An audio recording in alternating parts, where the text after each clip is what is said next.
అండి బాగున్నారా? అందరికి హ్యాపీ దివాళండి. టపాకాయలు కాల్చేసారా? మేము కూడా మా పిల్లలకి తీసుకొద్దామని ఇదిగోండి బయలుదేరి విజయవాడలో జింకానా గ్రౌండ్స్కి వెళ్ళామండి.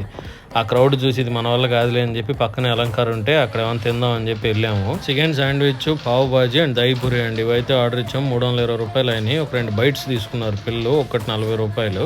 సరే అది అయిపోయినాక ఇటు మ్యూజిక్ కళాశాల దగ్గర ఉంటే ఆడ ఎట్టుందో పరిస్థితి అని వెళ్ళామండి. ఆడ ఇంకా ఘోరం అండి బాబు. ఇది మన వల్ల కాబట్టి పనిలే అని నేను ఒక్కడిని వచ్చిన పర్లా ఫ్యామిలీని వేసుకొచ్చేసి నేను పెద్ద ఇదిలాగా అది చేసేది రాక అక్కడ బయట స్టాల్స్ ఉంటాయి కదా, అక్కడ తీసుకున్నా. అక్కడ ఒకటి తీసుకున్నా. అదే ఒక స్కూటీ మీద ఒకటి వచ్చి ఆగాడండి ఆ ఫుడ్ జంక్షన్ దగ్గర. ఆడి దగ్గర తీసుకున్నా చూడండి, ఆ పెద్ద బొక్క ఆడి దగ్గర ఎక్కువ తీసుకున్నా, ఆడి దగ్గర బొక్క పడింది. ఒక్కటి కాలేదండి, అంత వేస్ట్ సరుకు అనవసరంగా తీసుకున్నా. ఎట్లండి అప్పుడప్పుడు ఇలాంటివి జరుగుతూ ఉంటాయి, మనం ఏం చేయలేము. అదే షాపుల్లోనూ స్టాల్స్లోనే తీసుకుంటే కంప్లీట్గా మంచిది, అది మాత్రం నాకు అర్థమైంది.